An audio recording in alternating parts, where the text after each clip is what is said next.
Česká školní inspekce představuje výroční zprávu za uplynulý školní rok, ve které hodnotí kvalitu a efektivitu vzdělávání a vzdělávací soustavy.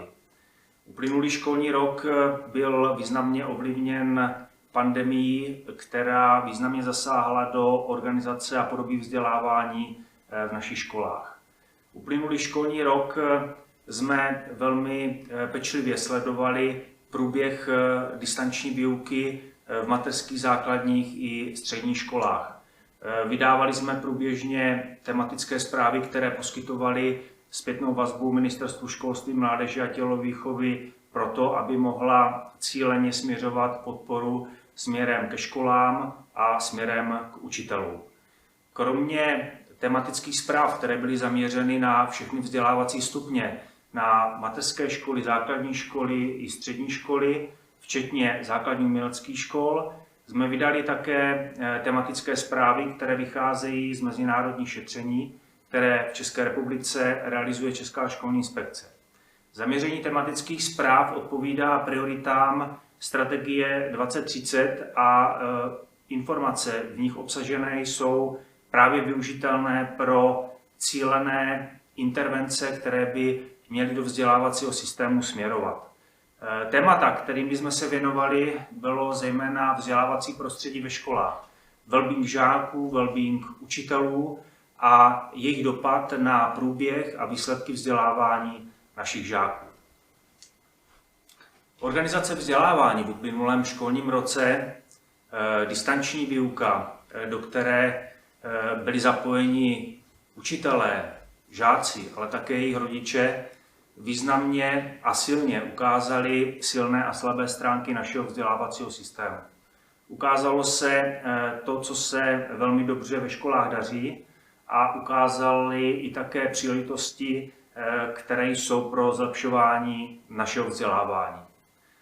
Ukázali také na vlivy, které dopadají na vzdělávání, které se neobjevily v uplynulém školním roce, ale na které například Česká školní inspekce právě ve výročních zprávách upozorňuje několik posledních školních let a které se možná na první pohled nejeví jako zásadní, ale i uplynulý školní rok ukázal, že zásadním způsobem ovlivňují podobu, průběh a výsledky vzdělávání ve školách. Úspěch vzdělávání našich dětí se již vytváří v jejich předškolním vzdělávání.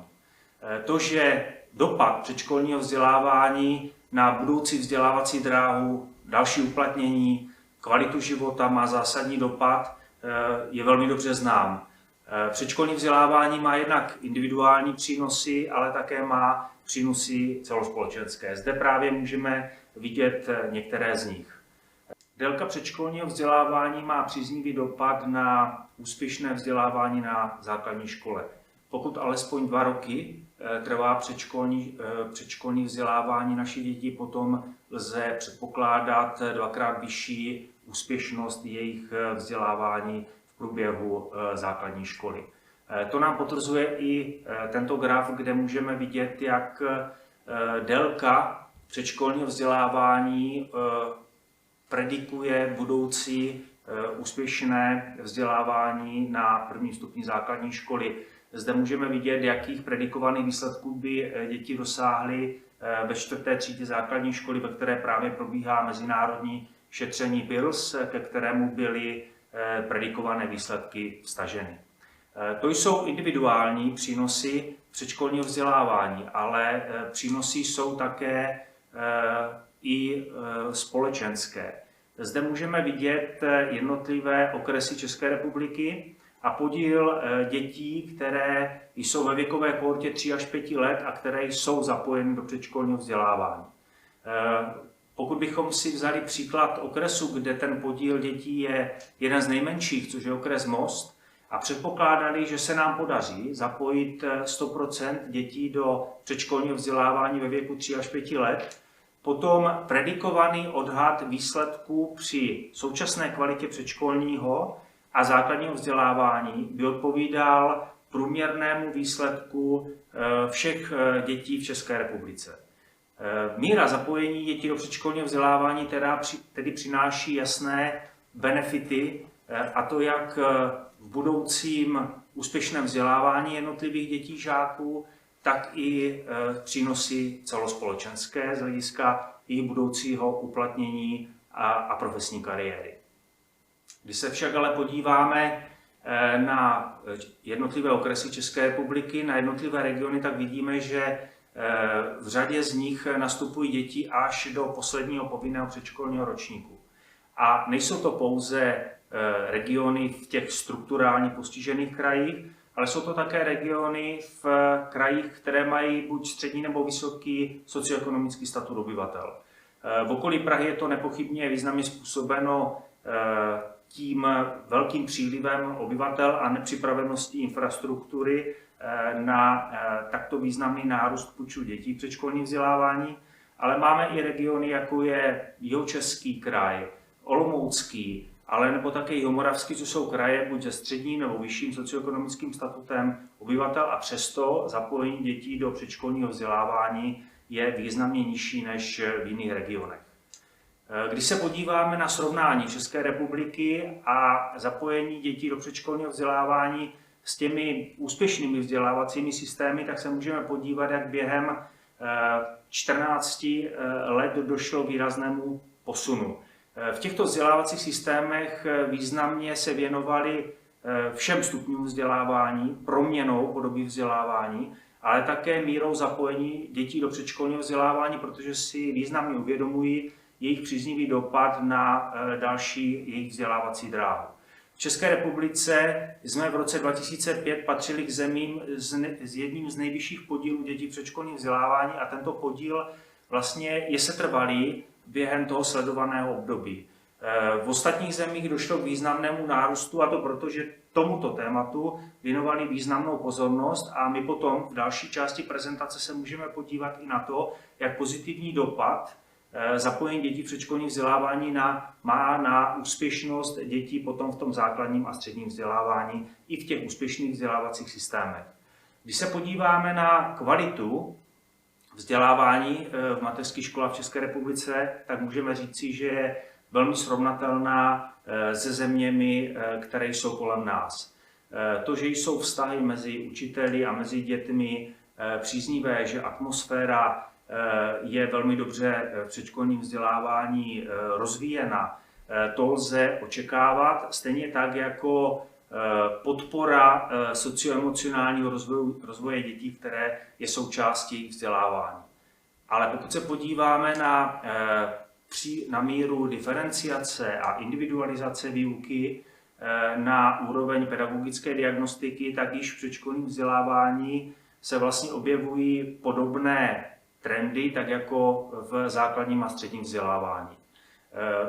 U předškolního vzdělávání je potřeba ještě zmínit jednu podstatnou věc. Ta míra individualizace a diferenciace je významně ovlivněna počtem dětí na jednu učitelku v mateřské škole, který patří i ve srovnání s ostatními zeměmi kolem nás k jedním z nejvyšších, což samozřejmě potom míru té individuální práce významně ovlivňuje. Ovlivňuje to také kvalifikovanost pedagogů v předškolním vzdělávání, a tady můžeme vidět zase regiony, které jsou významně odlišné, kde až téměř 18 % učitelek v mateřských školách nemá potřebnou kvalifikaci, což se nepochybně, stejně jako ve vyšších vzdělávacích stupních, nepříznivě ovlivňuje nebo projevuje v podobě výuky a potom také i k vedení dětí k těm vzdělávacím cílům, ke kterým předškolní vzdělávání směřuje. V základním vzdělávání se nám nedaří úplně dobře využívat potenciál všech našich dětí.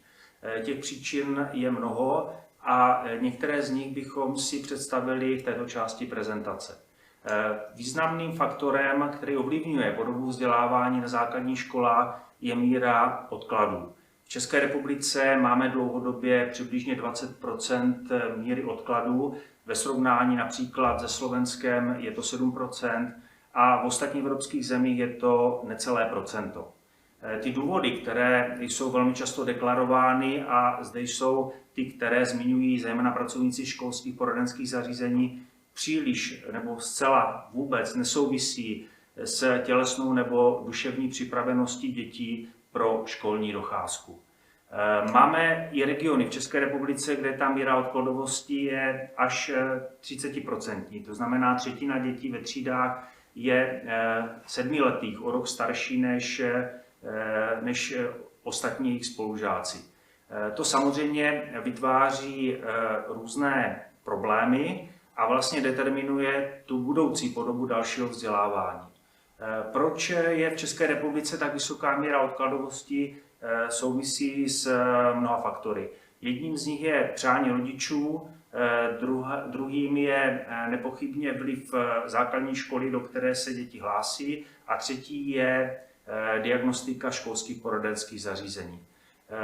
Předchozí slide nám ukázal ty časté motivy té školní docházky, které vlastně směřují do takové obecně pojaté představy o tom, že pokud budou přicházet do prvních tříd základních škol děti na podobné úrovni připravenosti, že to bude mít příznivý dopad na jejich vzdělávání. Zde se můžeme podívat na predikované hodnoty výsledků z testu čtenářské gramotnosti, které by tyto děti dosáhly ve 4. ročníku základní školy. Podstatné na tomto údaji je to, že nepotvrzuje ten předpoklad, že by odklad měl příznivý dopad jak na ty žáky, kteří ten odklad získali, ale on nemá ani příznivý dopad na žáky, kteří nastupují do první třídy v 6 letech. Tím důvodem je, že vytváříme uměle homogenní třídy. Vytváříme třídy, kde jsou jakoby žáci na stejné nebo podobné úrovni. Takto strukturované třídy mají potom dopad na podobu výuky. Výuka v homogenních třídách je méně pestrá, jsou méně využívány prvky individualizace a diferenciace a méně aktivizující formy výuky, protože pedagog v takto homogenní třídě nemá příliš důvodů jednak vysílat podněty směrem k žákům, ale také od nich získávat, a to mu stěžuje významně potom právě tu diferenciaci a individualizaci výuky a také i poskytování nějaké průběžné zpětné vazby žákům o průběhu jejich vzdělávání. My všechny tyto faktory nebo tyto znaky sledujeme v rámci naší hospitační činnosti v jednotlivých třídách.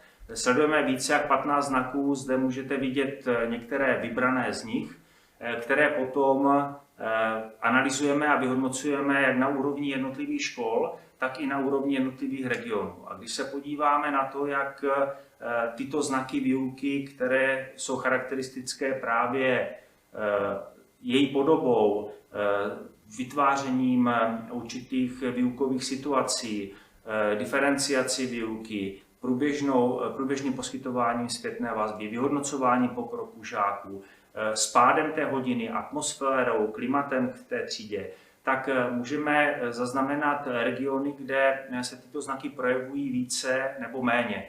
Optimální by bylo, kdyby tato mapa byla ve všech okresech sítě zelená. Vidíme, že pár okresů se jeví jako ty, ve kterých školy už proměňují v nějaké míře podobu své výuky, ale celá řada okresů je stále na úrovni průměrné nebo podprůměrné.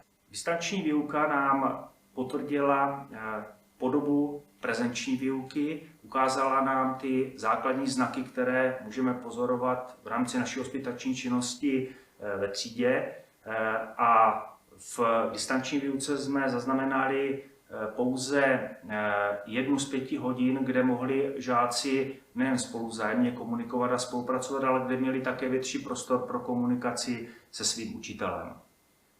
Výuka, ve které významně dominuje učitel a žáci jsou spíše pasivními příjemci informací, pak přináší výsledky, které můžeme sledovat i v rámci mezinárodních šetření. Zde vidíme data z toho posledního, které proběhlo v roce 2018 z mezinárodního šetření PISA, které nám indikuje, že máme až třetinu žáků na základních školách, které nedosahují ani druhé gramotnostní úrovně. To je úroveň, která indikuje významné budoucí vzdělávací problémy, které tito žáci budou mít. Tady vidíme jednotlivé druhy škol a podíl zastoupení těchto žáků, a to nejen v těch nejnižších, ale také v těch nejvyšších gramotnostních úrovních, kde se i významně odlišujeme od těch úspěšných vzdělávacích systémů, které mají daleko méně žáků v těch nízkých a více v těch vyšších a vysokých úrovních dosažené gramotnostní. Můžeme se podívat také na vývoj v čase a tady můžeme zaznamenat, jak se nám situace na jednotlivých druzích škol vyvíjí. Máme ve středních odborných školách bez maturitní zkoušky až polovinu žáků, kteří jsou v nejnižší gramotnostní úrovni, a ten trend se zhoršuje. Co je určitě zajímavé, je, že máme na víceletých gymnáziích přibližně procento takových žáků. To znamená, po 4 letech vzdělávání na gymnáziu přesto máme procento žáků v nejnižší gramotnostní úrovni. Což je záležitost, která nepochybně právě souvisí i s podobou výuky. A nejen na gymnáziích, ale i na základních i středních školách. Vzdělávací výsledky našich žáků, ale nejen jejich úroveň znalostí, ale také dovedností, schopnost učit se, schopnost komunikovat, schopnost spolupracovat. To jsou výsledky, ke kterým směřujeme, k rozvoji těchto kompetencí, tak ta je významně ovlivněna právě podobou výuky. A podoba výuky zase je ovlivněna tím, jaká je vize a strategie školy, jaký směřuje a koncipuje právě vedení jednotlivých škol. Protože pokud ta vize směřuje k proměně podoby výuky, potom i ta podpora učitelů ze strany vedení škol je takto cílená. A zejména vždy je orientována právě na úroveň těch znalostí a dovedností žáků konkrétních škol. Když se podíváme, jaká je úroveň pedagogického vedení, tak tady vidíme velkou příležitost pro další zlepšování.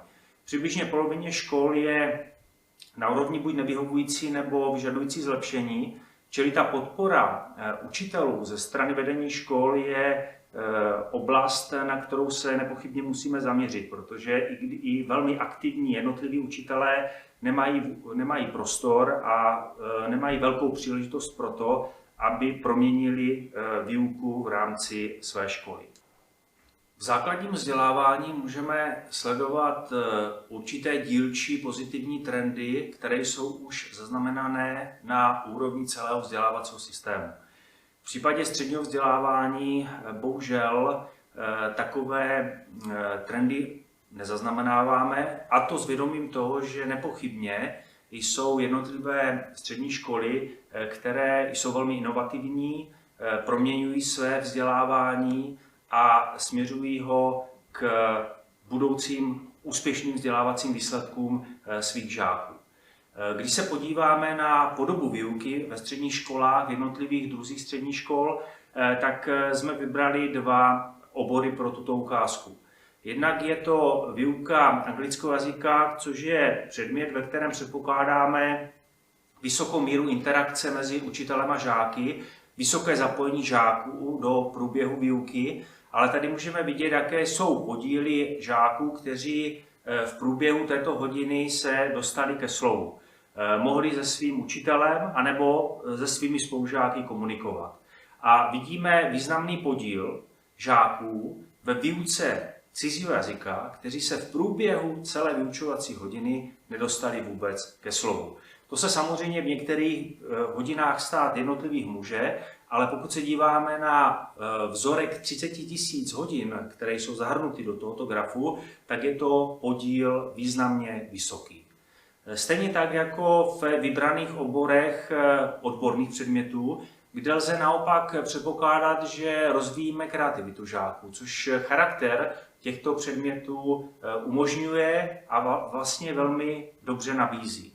A znovu můžeme vidět jen velmi malý podíl hodin, ve kterých kreativita žáků byla rozvíjena. což je jeden ale také z významných faktorů, které podporuje i motivaci žáků ke vzdělávání. Jaký dopad má taková podoba výuky na středních školách? Jedním z parametrů, které nám to mohou naznačit, je podíl předčasných odchodů ze vzdělávání. Zde můžeme vidět jak obory z maturitní, tak nematuritní a podíl je od 10% až do 16%, což je významný podíl žáků, kteří nedosáhnou očekávaného stupně vzdělání. Znamená to významně negativní dopad potom pro jejich budoucí kvalitu života, jejich uplatnění, jejich naplnění nějakých představ životních, ale samozřejmě to znamená i významné náklady celospolečenské, které musí být potom v budoucnu vynaloženy. Střední vzdělávání významně ovlivňuje také jeho organizační struktura a jeho vnitřní členění. Máme 269 rámcových vzdělávacích programů, které už sami o sobě nám indikují významnou míru specializace jednotlivých oborů.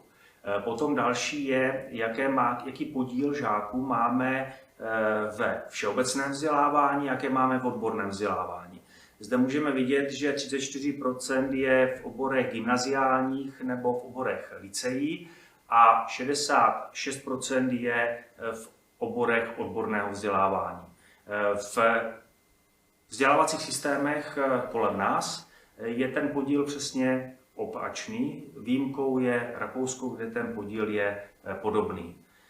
Jak takto organizovaný vzdělávací systém, jaké výsledky vlastně přináší, jaké přináší uplatnění těm svým absolventům? Zde se můžeme podívat na to, jak v jednotlivých oborech absolventi po 3 letech od ukončení dosažení svého stupně vzdělání zdali zůstali v tom oboru, ve kterém se vzdělávali, nebo v příbuzném, anebo se opustili. A tady vidíme, že ty červené sloupce nám naznačují významný podíl žáků, kteří po absolvování toho svého oboru, a tady vidíme obory bez maturitní zkoušky, zde jsou s maturitní zkouškou, vůbec ve svém oboru už uplatnění nejsou. To znamená, že oni vlastně celé své vzdělávání věnovali oborům, do kterých vůbec potom nenastoupili nebo své uplatnění nenachází, což znamená významné náklady pro ně samotné z hlediska jejich rekvalifikace, jejich dalšího samozřejmě vzdělávání, které může být v řadě případů pozitivní pro jejich individuální rozvoj, ale z hlediska systémového jsou to velmi významné náklady, které vlastně se neodrazily potom v uplatnění těch absolventů v jednotlivých oborech. Jak jsme už zmínili v úvodu dnešní prezentace, uplynulý školní rok nám ukázal silné a slabé stránky našeho vzdělávacího systému a jedním z těch slabých míst je nepochybně vliv a podmínky toho prostředí, ze kterého žáci do škol přicházejí. Zde se můžeme podívat na to, jak jednotlivé regiony na úrovni NUTS 2 regionu jsou zatíženy socioekonomickým znevýhodněním obyvatel jednotlivých regionů. Taková struktura nebo vnitřní členění jednotlivých zemí není pouze v České republice, ale je vlastně ve všech zemích. V každé zemi je nějaká míra sociálního znevýhodnění, různého socioekonomického statutu obyvatel, který potom má dopad na vzdělávání žáků ve školách. Čili tento problém nemáme pouze my, ale i ostatní země, ovšem s tím rozdílem, že v České republice ten dopad je velmi silný. My se neumíme úplně vypořádat s tím, že nám přicházejí žáci z různého rodinného prostředí. A to nám vlastně ukazuje a potvrzuje i tento graf, kde vidíme podíl žáků, kteří dosáhli těch nejvyšších gramotnostních úrovní. A u nás ho tvoří pouze významně žáci pouze z toho nadprůměrného nebo vysokého socioekonomicky zvýhodněného prostředí. Jedním z vybraných příkladů je například Polsko, které před 18-20 lety mělo daleko nižší podíl například dětí zapojených do předškolního vzdělávání a z hlediska vzdělávacích výsledků, které můžeme sledovat právě prostřednictvím mezinárodních šetření, bylo za Českou republikou, tak v současnosti je ve všech těchto parametrech před naším vzdělávacím systémem. Proč tomu tak je? Tady jsou některé vybrané prvky, které polský vzdělávací systém implementoval do svého vzdělávacího systému. Jedním, který bych zmínil a který se v České republice nedaří uplatňovat, je různorodost složení tříd. Souvisí to i s tím, co jsme na začátku této prezentace zmiňovali. To je vstup dětí z předškolního do základního vzdělávání. V těch úspěšných vzdělávacích systémech se ne děti přizpůsobují škole, ale škola se přizpůsobuje dětem. Nevytváří se žádné bariéry na vstupu, samozřejmě s výjimkou speciálních vzdělávacích potřeb nebo tělesných nebo duševních handicapů. Ale u té většiny žáků nebo dětí žádné takové bariéry nejsou. Proč je vlastně nevytváří? Proč my se obáváme toho, nebo preferujeme, aby třídy aby žáci ve třídách byli si podobní, měli podobnou připravenost na vzdělávání? Proč v průběhu vzdělávání na základní škole vytváříme nějaké zaměřené školy na jazyky, na humanitní předměty, na přírodovědné předměty a tím se snažíme vytvářet nějakou homogenitu tříd nebo škol?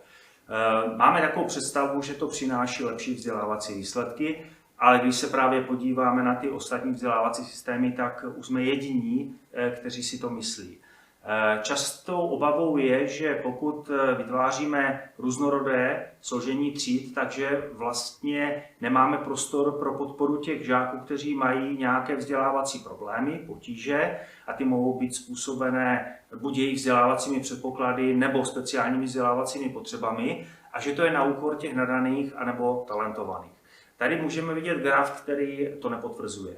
Žáci, kteří pocházejí z toho příznivého, podnětného, motivujícího rodinného prostředí, přestože chodí do školy buď s průměrným vyšším nebo naopak nižším socioekonomickým statutem, tak na jejich vzdělávací výsledky to žádný nepříznivý dopad nemá. Naopak pro ty ostatní žáky to příznivý dopad má. A zejména to má příznivý dopad na podobu výuky, kdy učitelé v heterogenních třídách musí volit daleko pestřejší paletu pedagogických přístupů, které umožňují rozvíjet ty žáky, kteří mají nějaké vzdělávací problémy, rozvíjet ty průměrné, ale také identifikovat a dále úspěšně vzdělávat nadané a talentované, které se nám ani v takto námi koncipovaném vzdělávacím systému nedaří rozvíjet.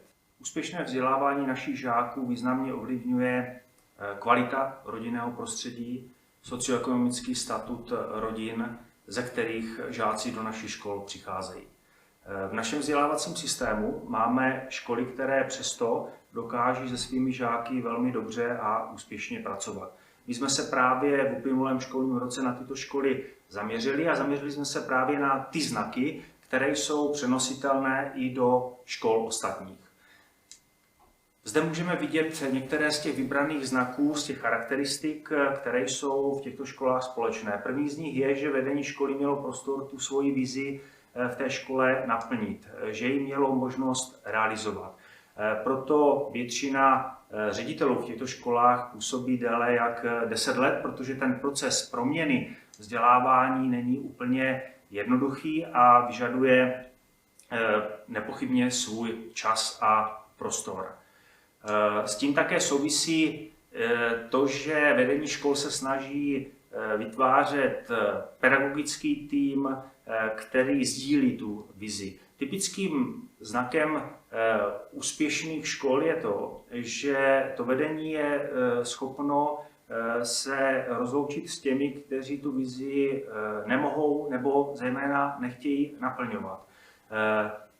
Už ta atmosféra v té škole je nastavená tak, že v té škole chtějí zůstat ti, kteří tu vizi sdílí a kteří vnímají, že má příznivý a pozitivní dopad na jejich žáky, a to se také projevuje v klimatu jednak pedagogů, pedagogického sboru, tak i v příznivém vztahu mezi učiteli a žáky. Učitelé potom také jsou hrdí na to, že v takové škole mohou pracovat. Ne, že jsou k ní loajální, ale že tu svoji práci vnímají jako smysluplnou. Ona je baví a když to učitele nebo každého něco baví, tak je samozřejmě ochoten pro to dělat daleko víc, než odpovídá jenom tomu, že něco musím, anebo že něco mám dělat. To se také projevuje i v podobě té výuky. Učitelé jsou více inovativní a ta inovace také spočívá v tom, že ji mohou navrhovat a mají jistotu v tom, že vedení školy je schopno diskutovat. Ne každý z těch návrhů a námětů je realizován, ale minimálně projde nějakou seriózní diskuzí a debatou, ale celého toho pedagogického týmu, protože si všichni uvědomují, že ta organizace, ta podoba vzdělávání je napříč jednotlivými vzdělávacími předměty a jednotlivými obory. Proto ta spolupráce je velmi důležitá a projevuje se v celé řadě jiných podob, vzájemných hospitací, vnitřní komunikace. Potom i ta spolupráce umožňuje potom vedení školy například realizovat tandemovou výuku v okamžiku, kdy chtějí zintenzivnit míru třeba individualizace té výuky, nemohou dělit třídy do vícero skupin, protože proto nemají prostorové kapacity, ale mohou v jedné třídě působit dva rovnocenní pedagogové. Zde můžeme vidět, že skutečně máme v České republice řadu škol, kde průměrné výsledky všech jejich žáků jsou na vynikající úrovni, ale nejsou to školy z center velkých měst, jsou to školy venkovské, jsou to školy pracující v různých regionech, které mají různou kvalitu života, sociální úroveň těch obyvatel je různá, míra nezaměstnanosti, míra exekucí je rozdílná a přesto těmto školám se z jejich žáky daří velmi dobře pracovat. Cílem dnešní prezentace bylo ukázat na některé vlivy a faktory, které mají dopad na náš vzdělávací systém. Ukázali jsme také některé příklady, které mohou být inspirací pro další rozvoj a podporu našich škol a školských zařízení a které jsou také součástí výroční zprávy, kterou jsme vám dnes představili.